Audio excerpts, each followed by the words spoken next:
El fuego doméstico del sudor y la fiebre. La infancia es un lugar al que no se puede regresar. Y por lo general, tampoco quieres hacerlo. Yo, desde luego, jamás volvería. Pero del que en realidad nunca se sale. El niño es el padre del hombre, decía Wordsworth en un célebre verso. Y tenía razón. La infancia nos forja y lo que somos hoy hunde sus raíces en el pasado.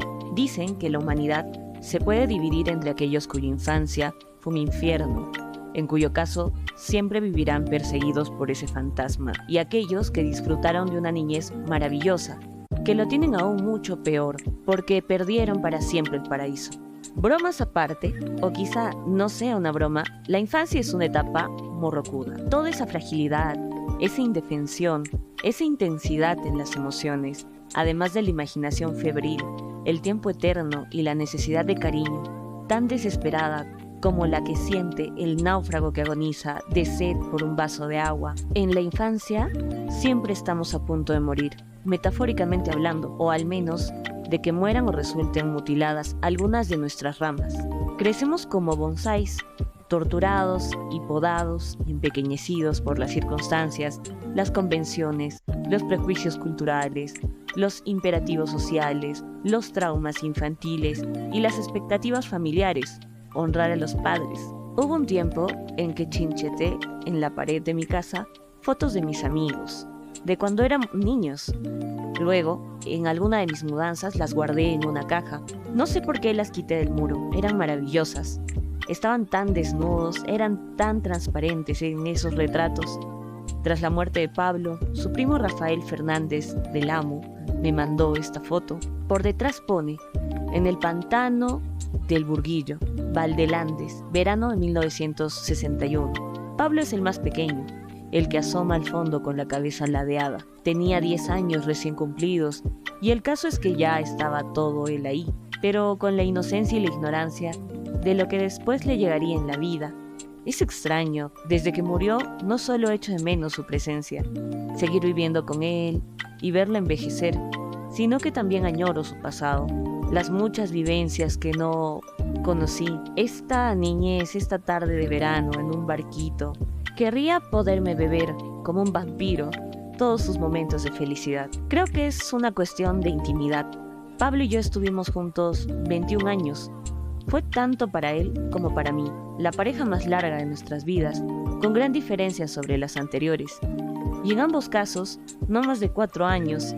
Creo que le conocí mejor que nadie, y desde luego en mi vida no ha habido ni habrá una persona que llegue a conocerme tanto como él, aunque tenga la suerte de vivir 21 años más con buena salud y la muy probable fortuna de vivirlos acompañada de la mejor pareja posible. Esta etapa que me queda por delante ya no es tan central, tan intensa, tan mudable, tan elocuente como los años que compartí con Pablo. Este desconsuelo de la intimidad perdida para siempre de nuevo, la maldita obsesionante palabra, es un daño colateral que viene con el duelo y que conocen muy bien todos los viudos de parejas largas. En la primera página de su diario, Marie habla de los últimos días que pasó con Pierre. Eran las vacaciones de Pascua y estuvieron un fin de semana juntos en el campo, en un pueblecito llamado Saint-Vrain y Les Cheverus. Te habíamos hecho las natillas que te gustaban. Dormimos en nuestra habitación con Ivy, que por aquel entonces tenía 14 meses. Me dijiste que preferías aquella cama a la de París. Dormíamos acurrucados, el uno en el otro, como de costumbre, y te di un pequeño chal de Ivy para que te taparas la cabeza. Ah, cuánta intimidad hay en estas líneas.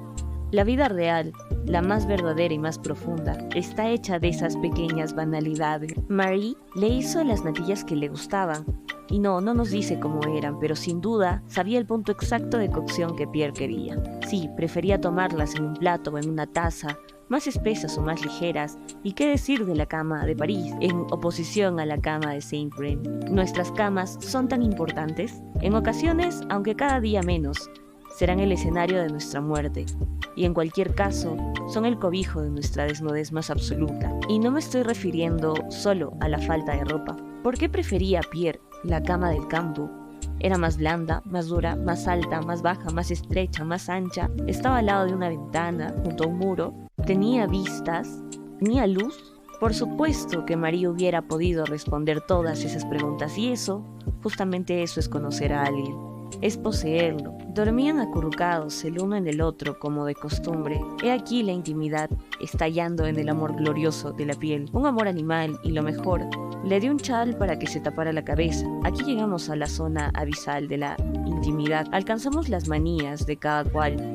Aguas profundas. En alguna novela he escrito que el amor consiste en encontrar a alguien con quien compartir tus rarezas. A Pierre le gustaba taparse con un trapo.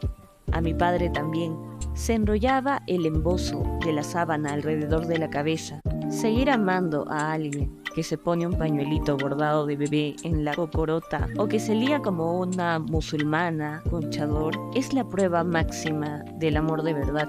No hay nada ridículo en la intimidad, no hay nada escatológico ni repudiable en ese lento fuego doméstico de sudor y de fiebre, de mocos y estornudos, de pedos y ronquidos. Bueno, estos últimos suelen ser motivo de bastantes disputas, pero incluso a eso te terminas acostumbrando. La intimidad, no tener muy claro dónde acabas tú y empieza el otro, y saberlo todo de esa persona, o al menos saber tanto. En su precioso libro Tiempo de Vida, escrito tras la muerte por cáncer de su padre, Marcos Giral Torrente anota los gustos del fallecido en largas retahílas de infinitos datos. Tenía debilidad por los fritos y por todo lo que le llevara a bechamel. Le gustaban los embutidos, los macarrones, las albóndigas, le gustaba el repollo, la remolacha, el atún. Todas esas pequeñeces en efecto conforman a una persona. Son nuestra fórmula básica, el garabato único que cada uno dibuja en la existencia. Por ejemplo, yo detesto los coles, me pellizco los pellejos de los dedos hasta hacerme sangre. Esas nimiedades y muchísimas más son exactamente lo que soy. Por eso echo de menos conocer también el pasado, la vida de Pablo, que yo no viví. Quiero saberlo todo sobre él. Si consiguiera saberlo todo, absolutamente todo, sería como si no hubiera fallecido. Acarreamos a nuestros muertos subidos a nuestra espalda. Eso me decía Amos Oz en una entrevista. Los judíos tienen tantos muertos, sostenía él, que el peso es sobrehumano, o más bien somos relicarios de nuestra gente querida. Los llevamos dentro, somos su memoria, y no queremos olvidar. Irene juega con sus tíos, y vi que durante todo lo ocurrido correteaba por la casa con una alegría inconsciente, juega y ríe, todo el mundo habla, y yo veo los ojos de Pierre de mi alma sobre su lecho de muerte y sufro. Y me parece que el olvido ya viene, el horroroso olvido que aniquila hasta el recuerdo del ser amado. Lo de no querer olvidar es una obviedad, un lugar común del que te previene todo el mundo, y desde luego dificulta el duelo y lo hace más largo. Pero es lógico que nos resistamos al olvido, porque esa es la derrota final frente a nuestra gran enemiga, frente a esa asquerosa muerte que es la destructora de las dulzuras, la separadora de las multitudes, la aniquiladora de los palacios y la constructora de tumbas, como la denominan en Las 1001 noches, que es un libro que sabe mucho sobre el combate desigual de los humanos contra la parca. De modo que Marie recordaba a Pierre en carne viva, y por eso prohibió a sus hijas que mencionaran al padre en su presencia. Supongo que le dolía demasiado y temía romperse delante de las niñas. En cualquier caso, esa prohibición me parece brutal y propia de una mujer violentamente poseída por sus emociones, aunque se esforzara por ocultarlo. Ella misma reconoció su disimulo en una carta que escribió una amiga a los 20 años. En cuanto a mí, estoy muy contenta, pues a menudo oculto riéndome mi absoluta falta de alegría. Es algo que aprendí a hacer cuando me di cuenta de que las criaturas que lo viven todo tan intensamente como yo y no son capaces de cambiar esta característica de su naturaleza, tienen que disminuirla lo mejor posible, como los jeireses. Solo de cuando en cuando dejaba escapar su interior ardiente. Hay una foto tremenda de Marie con sus hijas en el jardín de su casa. Parece un retrato trágico de un duelo muy reciente, se diría que acaban de regresar del cementerio, pero está tomada 2 años después de la muerte de Pierre. Las niñas tienen la misma expresión del dolor contenido. Sobre todo Irene, que abraza a su madre conmovedoramente, no sé si intentando protegerla. Debió de ser una infancia dura para las 2 huérfanas.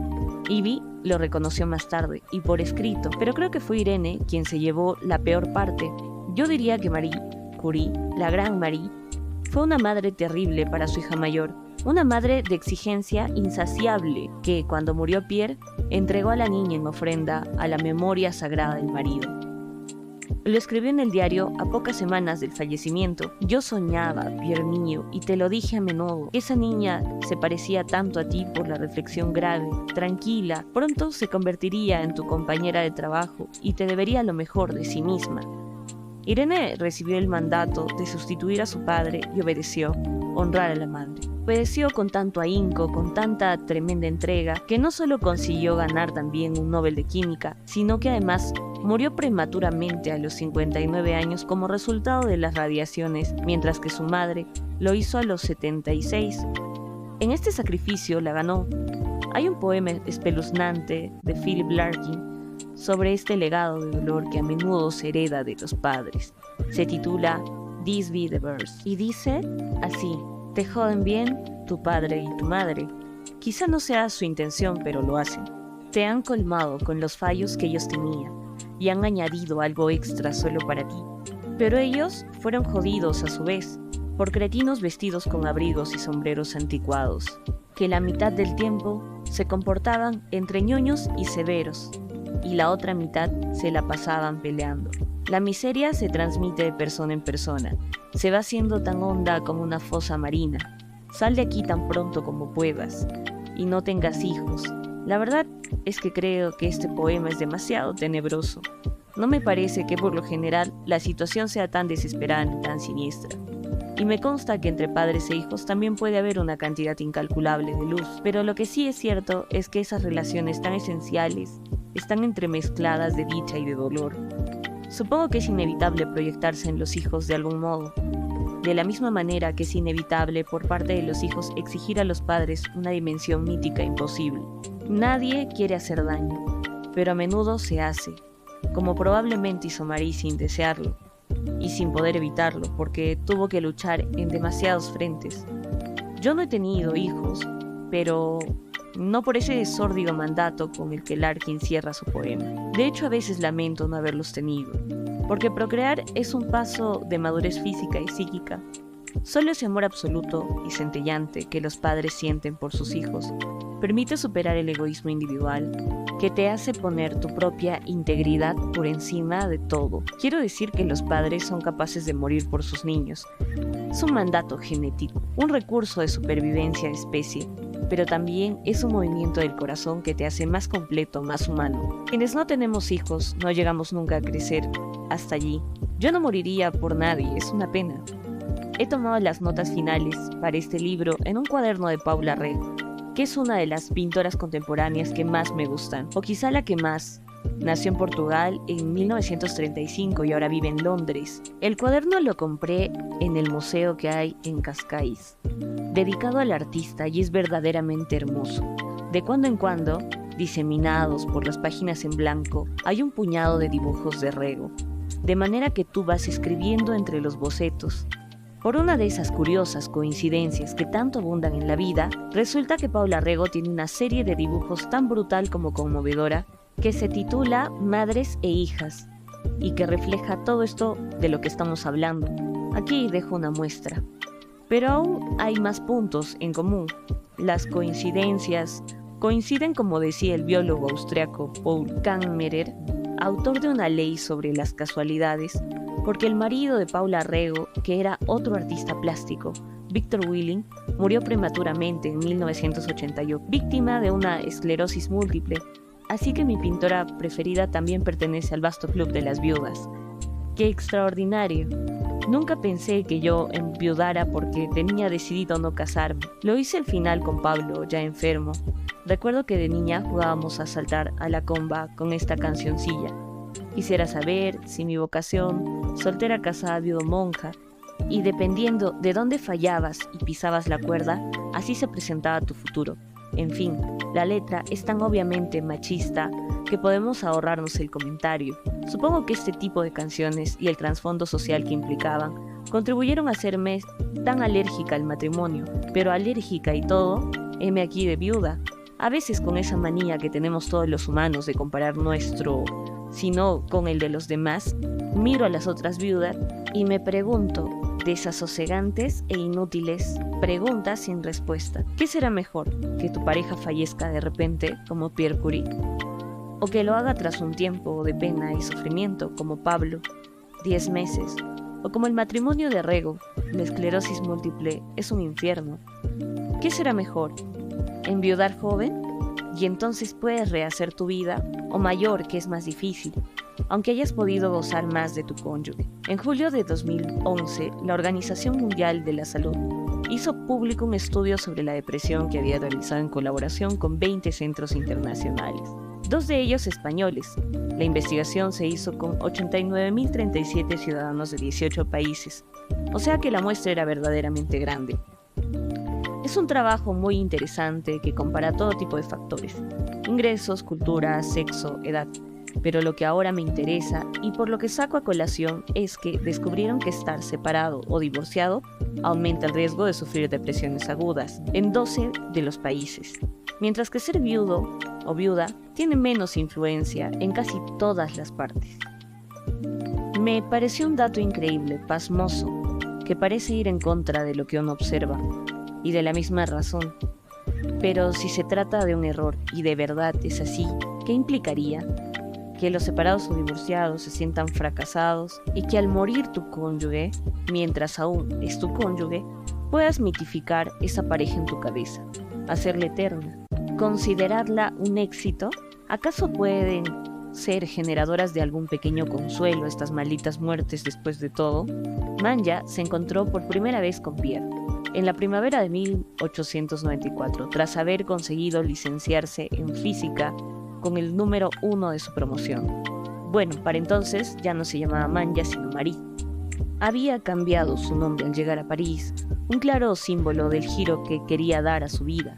Cuando se conocieron, Marie tenía 27 años y supongo que estaría bastante esquelética porque se alimentaba de rábanos y cerezas. Ese verano lo pasó en Polonia, pero regresó a la Sorbona en otoño gracias a una beca para sacarse otra licenciatura, ahora en matemáticas. Como todo lo que hizo en su vida, ese segundo título también fue una proeza. Se sentía culpable por abandonar de nuevo a su padre, para perseguir la quimera de los estudios. La culpabilidad es una emoción tradicionalmente femenina, sobre todo en épocas pasadas, aunque hoy todavía quedan algunos jirones que nos manchan, velos pegajosos como telas de araña. Es una culpabilidad socialmente inducida por atreverte a seguir tus deseos, por descuidar tus obligaciones de mujer, culpabilidad por ser mala hija, mala hermana, mala esposa, mala madre. Marie sintió la mordedura de todas esas culpas corrosivas, y a pesar de ello continuó su camino. Era una mujer asombrosa, no necesito decir lo contenta que me siento de estar de nuevo en París. Se trata de toda mi vida, lo que está en juego. Me parecía, por tanto, que podía quedarme aquí sin tener remordimiento de conciencia. Escribió en una carta a su hermano: nada más regresar a la universidad. Qué valiente, qué fuerte tenía que ser para decir y hacer algo, así estando tan sola, sin modelos de referencia, sin apenas otras mujeres abriendo brecha en la endurecida costra de los prejuicios como un pequeño barco rompehielos. En otra carta de 1894 a su hermano, que a la sazón se esforzaba por sacar un doctorado de medicina en Varsovia, Marie decía: parece que la vida no es fácil para ninguno de los dos, pero ¿y qué? Debemos tener perseverancia y sobre todo confianza en nosotros. Debemos creer que estamos dotados para algo y que alcanzaremos ese objetivo cueste lo que cueste. ¡Qué temple! La fuerza implacable de su proyecto casi da miedo. La sostenía una voluntad de hierro, un gusto maníaco por la perfección y una increíble testarudez, explica Ivy, y debió de conocerla bien. En medio de toda esa lucha apareció Pierre, un amigo común, un físico polaco, de visita en París. Invitó a ambos a cenar en un hostal en el que estaba hospedado. Cuando llegué, Pierre Curie estaba de pie, en el umbral de la puerta acristalada de un balcón. Me pareció muy joven, aunque tenía 35 años. Me impresionó la expresión de su mirada clara y la ligera apariencia de abandono de su figura espigada. Su forma de hablar, un poco lenta y reflexiva, su sencillez, su sonrisa grave y joven a un tiempo, Inspiraban confianza. Entablamos una conversación sobre cuestiones científicas acerca de las cuales me sentía dichosa de conocer su parecer. Y luego hablamos de cosas de orden social o humanitario que nos interesaban a los dos. La conversación era cada vez más amistosa. Pese a la diferencia entre nuestros países de origen, existía una afinidad asombrosa en nuestra concepción de vida, debida en parte a cierta analogía en la atmósfera moral y familiar en la que nos habíamos criado. Escribió Marie muchos años después, ya viuda, en la biografía que redactó sobre Pierre. Y aunque es parca y pulcra en su expresión, creo que es evidentemente que le pareció guapo. Lo impresionó verlo ahí, recortado contra la ventana, en una aparición o un recuerdo muy teatral. Puedo imaginar esa conversación chispeante y cada vez más íntima, aunque hablaran de temas científicos y humanitarios, o precisamente por eso, no solo eran asuntos que les importaban muchísimo a los dos, sino que además estoy segura de que Marie Curie basaba su atractivo en su intelecto. Todos tenemos nuestras armas secretas para gustar, sobre todo aquellos que no somos guapos. Unos conquistan a través del ingenio, otros intentan ser graciosos o atléticos o elegantes o cultos. Yo siempre he seducido por medio de la palabra. Para poder ligar tenía que hablar, y de ahí que detestara las ensordecedoras discotecas. Aunque de joven no le faltaba atractivo, Marie era la más fea entre sus bellas hermanas, y tengo la sensación de que nunca se consideró hermosa. Pero sabía que su cerebro era una joya. Seguro encandiló a Casimir con su deslumbrante mente matemática, y en su encuentro con Pierre, que era un hombre más maduro y completo, la sintonía y la seducción debieron de manifestarse explosivamente desde el primer momento. Supongo que el físico polaco que les presentó se estaría frotando en las manos pensando en lo bien que le había salido su bonita maniobra de Celestino, porque oficialmente la cita era para ver si Curie podía prestarle un laboratorio a Marie. No pudo, pero sospecho que el polaco tuvo además una intuición con respecto a ellos, y adivinó que esos dos amigos tan solitarios, tan extraños, podrían hacerse mucho bien estando juntos. Y es que tanto Pierre como Marie eran unos frikis. ¿Para qué nos vamos a engañar? Ella, pionera en todo, era una extravagancia para la época, pero es que él también resultaba de lo más rarito. A los 35 años todavía vivía con sus padres y estaba muy unido a su hermano.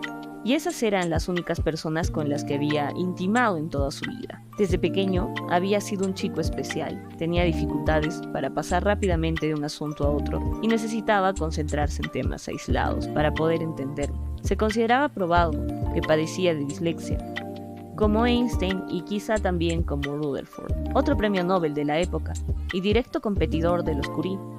Einstein no habló hasta los 4 años y Rutherford sabía leer a los 11, pero no escribir. Pero permítame que haga una digresión aquí para cantar las alabanzas de los raros, los diferentes, los monstruos, que suele ser la gente que más interesa. Por añadidura, con el tiempo he descubierto que la normalidad no existe, que no viene de la palabra normal, como sinónimo de lo más común, lo más abundante, lo más habitual, sino de norma, de regulación y de mandato. La normalidad es un marco convencional que hegemoniza a los humanos, como ovejas encerradas en un aprisco. Pero si miras desde lo suficientemente cerca, todos somos distintos. ¿Quién no se ha sentido monstruo alguna vez? Y además, ser diferente puede tener ciertas ventajas. En el 2009, la Universidad Húngara de Szent-Louis publicó un fascinante estudio realizado por su departamento de psiquiatría. Tomaron a 328 individuos sanos y sin antecedentes de dolencias neuropsiquiátricas y les hicieron un test de creatividad. Luego comprobaron si los sujetos mostraban una determinada mutación en un gen del cerebro chistosamente llamado neuroglin 1. Se calcula que el 50% de los europeos sanos lleva una copia de este gen alterado. Un 15% suma 2 copias y 35% restante no posee ninguna. Y resulta que este gen, de nombre inverosímil, parece guardar una relación directa con la creatividad. Los más creativos tenían 2 copias y los menos ninguna. Pero ahora viene lo mejor. Poseer esta mutación también conlleva un aumento de riesgo a desarrollar trastornos psíquicos, así como una peor memoria y una disparatada hipersensibilidad a las críticas. ¿No te parece el perfecto retrato robot del artista? Chiflado y patéticamente inseguro. Ahora bien, por otro lado, Esa gente un poco rara, bastante neurótica y tal vez algo frágil, parece ser la más imaginativa, lo cual no está nada mal. Por cierto, que este estudio podría explicar la existencia de los genios. Dado que la muestra abarcaba a 328 individuos, es natural que solo encontraran personas con 2 copias de la mutación, pero, y si muy de cuando en cuando, cada 100.000 personas, cada millón, hubieran individuos con 3 copias, con 4, con 6, y si Mozart, tan desquiciado él, hubiera tenido 8, ¿cuántas copias podían poseer Pierre, Einstein, Marie, Rutherford? Pero regresemos con Pierre Curie y con sus peculiaridades cognitivas. Al advertir los problemas de aprendizaje que el niño tenía, sus padres decidieron con buen criterio educarlo con un tutor en casa hasta los 16 años y así lograron que el poderoso, aunque algo distinto cerebro de su hijo se desarrollara libremente. Luego Pierre se licenció en física en la Sorbona y junto con su hermano, y siendo ambos muy jóvenes, hicieron varios trabajos espectaculares sobre cristales y magnetismo. Descubrieron un fenómeno llamado piezoelectricidad e inventaron instrumentos de medición que luego serían importantísimos. Sin embargo, Pierre era incapaz de sacar un rendimiento convencional a toda esa brillantez. A los 35 años, cuando conoció a Marie, aún no había obtenido el doctorado, aunque cualquiera de sus descubrimientos le habría bastado para conseguirlo, y además trabajaba en la Escuela Municipal de Física y Química Industrial, que con el tiempo se haría muy prestigiosa, pero que, por entonces, era un modesto colegio de formación profesional. Viendo al Pierre anterior a Marie de la sensación de que era un hombre que no conseguía integrarse del todo en el mundo, ella fue su ancla con la realidad y de hecho enseguida le convenció para que por fin se sacara el doctorado. Lo que sí, que está claro, es que lo suyo fue un flechazo, al menos para él, en verano de 1894, es decir, apenas un par de meses después de conocerse, Pierre le escribía a Marie, que estaba en Varsovia, cosas como esta: sería muy hermoso, aunque no me atrevo a creerlo, pasar la vida uno junto al otro, hipnotizados por nuestros sueños, su sueño patriótico, nuestro sueño humanitario y nuestro sueño científico. De todos estos sueños, creo que solo el último es legítimo. Quiero decir que no está en nuestras manos cambiar el estado social, y de no ser así, no sabríamos qué hacer. Y si actuáramos a la ligera, jamás tendríamos la certeza de no estar haciendo más mal que bien, al retrasar alguna evolución inevitable. Por el contrario, en el ámbito de la ciencia podemos pretender hacer algo. Aquí el terreno es más sólido y cualquier hallazgo, por pequeño que sea, es una conquista. La carta me parece una maravilla, no solo por la genial manera de ofrecerle una vida en común, sino también por la increíble lucidez con que destripa el carácter cegador que pueden tener las utopías sociales. Y todo ello dicho un cuarto de siglo antes de la Revolución Rusa. Es el sereno análisis de una mente científica. Sin embargo, Marie se resistió durante todo un año a darle el sí. Casarse con Pierre supondría quedarse en París, y a Marie le angustiaba abandonar lo que ella consideraba su obligación, volver a Polonia y ser profesora allí junto a su padre, hacer lo que se debe hacer. Además, seguro que, después de la experiencia con Casimir, le asustaba doblemente entregarse a alguien. Muchas mujeres temen que sus necesidades emocionales puedan restarles independencia. Cuando tu independencia te ha costado tantísimo como le costó a Marie, tiendes a convertirte en una gallina clueca que, sentada sobre el pequeño huevo de su libertad, arrea picotazos a cuantos se acercan. Me ha sucedido incluso un poco a mí, pese a que mis circunstancias son infinitamente más favorables, así que entiendo su miedo. Ahora bien, dicho todo esto, y teniendo en cuenta la naturaleza secretamente volcánica de Marie, parecería que al principio no se enamoró de forma arrebatada de Curie, porque una pasión así, con lo ardiente que ella era, hubiera pasado por encima de las zarandajas de Polonia, del padre y de la independencia. Sin embargo, la relación, que quizá empezará tibia y demasiado tranquila, pero el corazón guerrero de Marie pronto se convirtió en una sólida y hermosa historia de amor. 4 años después de su boda, en 1899, Madame Curie confesó a Brongniart: tengo el mejor marido que podría soñar. Nunca había imaginado que encontraría a alguien como él. Es un verdadero regalo del cielo, y cuanto más vivimos juntos, más nos queremos. Tenían muchas cosas en común. Para empezar, los dos eran unos idealistas. A los 20 años, Pierre había escrito: hay que convertir la vida en un sueño y volver realidad los sueños. Y Marie poseía profundas preocupaciones políticas, nacionalistas y sociales. Quería hacer algo por la humanidad y lo sentía como un deber moral. Por ello, practicaba lo que ella llamaba el credo del desinterés, que consistía en plantearse altos objetivos y trabajar para lograrlos sin prestar atención a las distracciones mundanas. Suena seco, suena duro, suena árido, y lo es. Marie tiene algo de misionera, de monja laica, de visionaria ardiendo en la pureza de su visión. Esta parte, a lo Juana del Arco, es quizá lo que menos me atrae de Marie Curie, pero seguramente era necesario ese núcleo incandescente de inmensa voluntad y duro sacrificio para conseguir todo lo que consiguió, teniendo en cuenta las enormes dificultades a las que se enfrentaba. Por otro lado, Marie era mucha Marie, y su formidable y compleja personalidad no podía quedarse reducida a un perfil tan constreñido, tan pobre, tan carente de refinamientos y placeres. Por ejemplo, siempre había flores frescas en su casa, y amaba el campo, hacer excursiones en bicicleta, ir de picnic, por no hablar de su pasión por la investigación científica, un placer en sí mismo. Además, creo que, con el tiempo, Marie fue aprendiendo a vivir. En Navidad de 1928 escribió una carta a su hija Irene que decía: cuanto más se envejece, más se siente que saber gozar del presente es un don precioso, comparable a un estado de gracia. Así que Marie también sabía hablar del gozo, lo cual no me extraña porque lo intuyo carnal y sensual por debajo de su aspecto astringente y su ceño casi siempre fruncido. Dice en su diario: tus labios, que yo sabía decir eran exquisitos, están pálidos, descoloridos. Tu barbita, canosa, apenas se ve tu pelo porque la herida empieza justo ahí y podría verse el hueso superior de la derecha de la frente levantado. ¿Qué golpe ha sufrido tu pobre cabeza que yo acariciaba tan a menudo tomándola en mis manos? Y una vez más te besé los párpados que tú cerrabas tan a menudo para que yo los besara.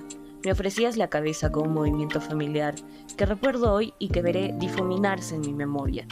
Ya el recuerdo es confuso e incierto. Cuánta piel, cuánto roce, cuánto deleite en el cuerpo del otro hay en estas líneas y cuánta desesperación por haberlo perdido.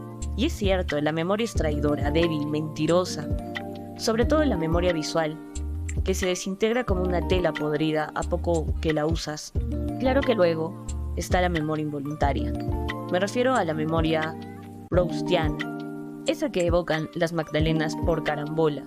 Es extraordinario porque cuando se te muere alguien con quien has convivido mucho tiempo, no solo te quedas tú tocado de manera indeleble, sino que también el mundo entero queda teñido, manchado, marcado por un mapa de lugares y costumbres que sirven de disparadero para la evocación, a menudo con resultados tan devastadores como el estallido de una bomba. Y así, un día estás viendo con toda tranquilidad una revista, cuando das la vuelta a la página y ¡zas!, te das bruces con la fotografía de una de las maravillosas iglesias de madera medievales de Noruega. Sí, aquellas increíbles construcciones rematadas por dragones que más parecieran salidas de un pasado vikingo que del cristianismo. Y tú has estado ahí con él, en aquel viaje a Noruega delicioso. Estuvisteis justamente ahí, ante esta bellísima iglesia de Bourbon, absortos, entusiasmados y felices, juntos, vivos, ¡boom! Estalla la bomba del recuerdo en tu cabeza, o quizá en tu corazón o en tu garganta. Puro terrorismo emocional. Hay gente que, en su pena, se construye una especie de nido en el duelo y se queda a vivir ahí, dentro, para siempre. Permanecen en el hogar común, repiten el destino de vacaciones, visitan ritualmente los antiguos lugares compartidos, mantienen las mismas costumbres en memoria del muerto. Yo no creo que sea bueno, o quizá, quién sabe, quién soy yo para decir cómo debe uno tratar de superar una pérdida, pero en cualquier caso no es mi elección. Me cambié de domicilio tras la muerte de Pablo. Marie también se mudó de casa cuando enviudó, y el mundo tiene varios rincones que es posible que yo ya no vuelva a visitar. Estambul, Alaska, Islandia, ciertas zonas de Austria y otras hermosísimas iglesias de madera. Radioactividad y mermeladas. En julio de 1895, un año después de conocerse, Pierre y Marie se casaron en París por lo civil. Con el dinero que les regalaron en la boda, compraron las bicicletas y su luna de miel consistió en irse pedaleando por media Francia.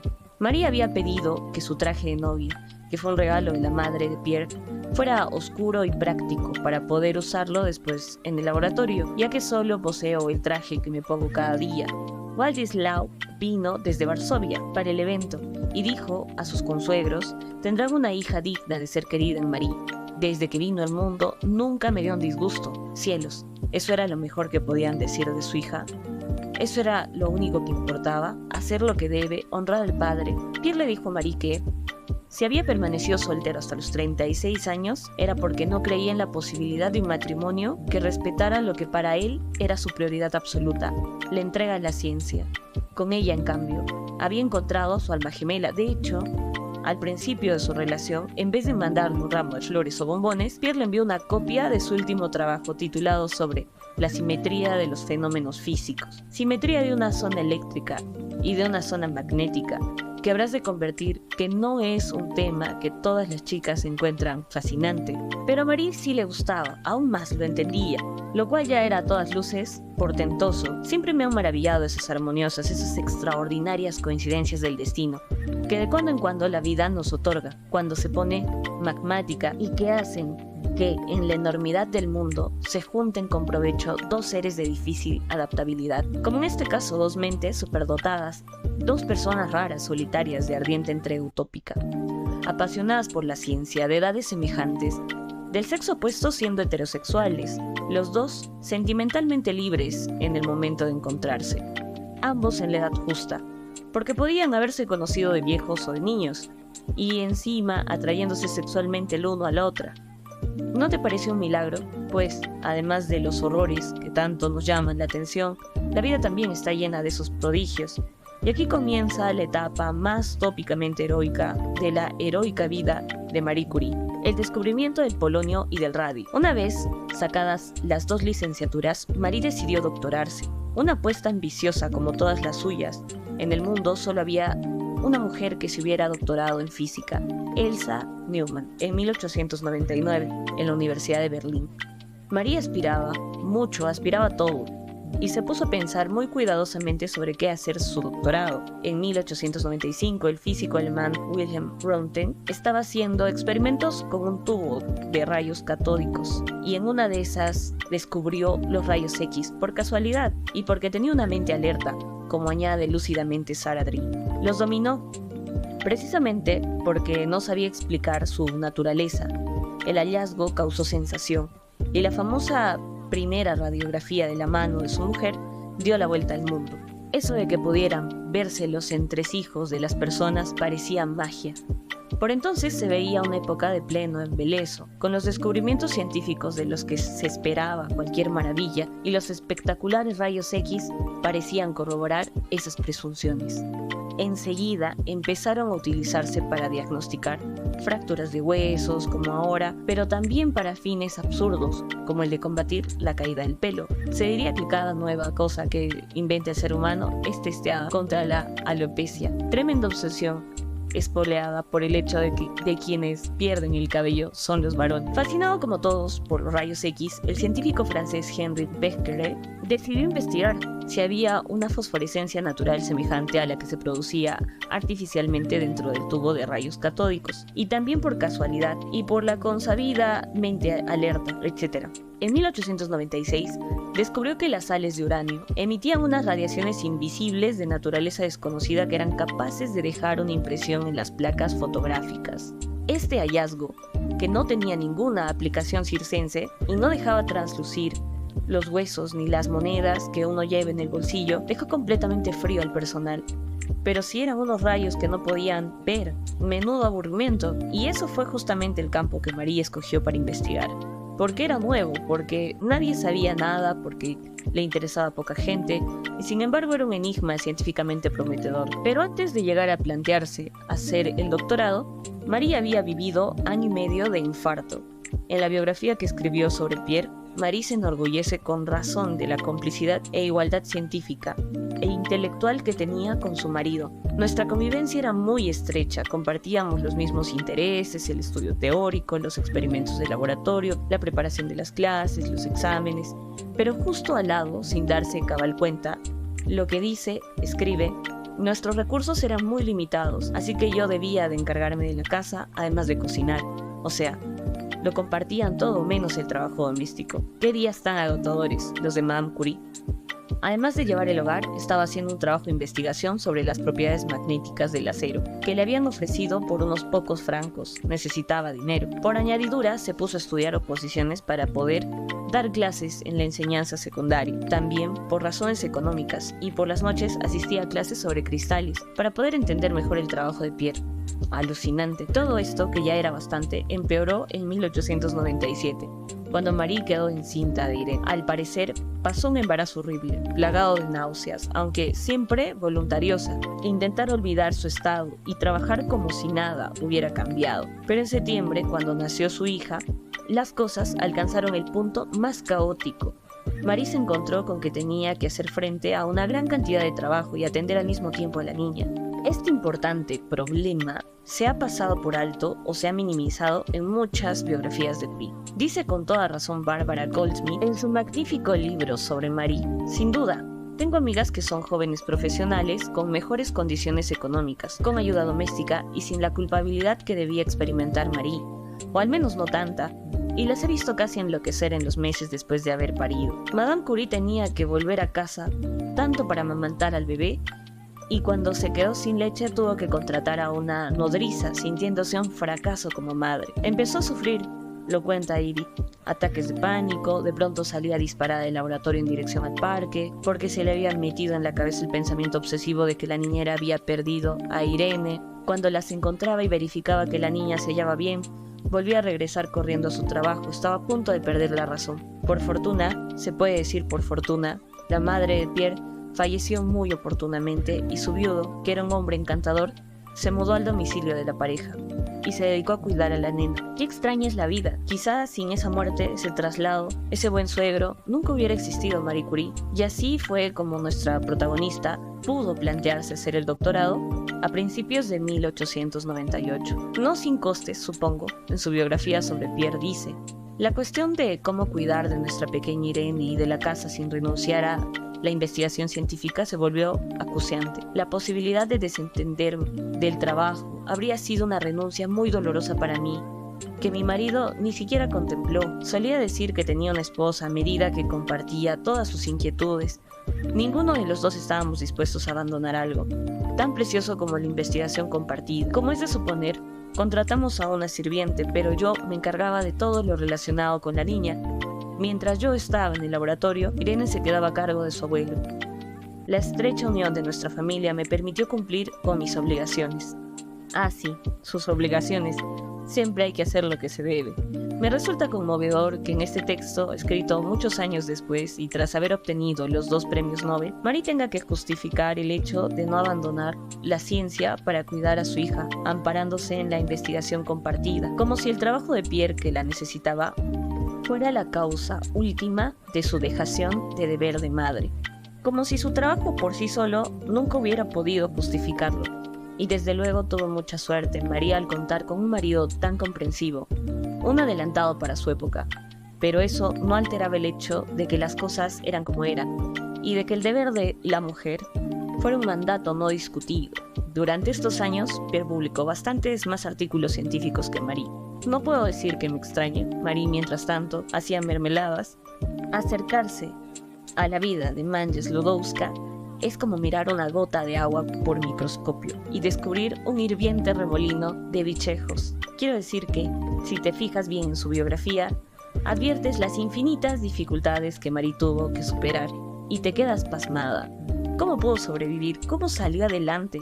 Y pensar que su padre hablaba de su trastorno, pues vaya, una trastornada. ¡Qué poderío!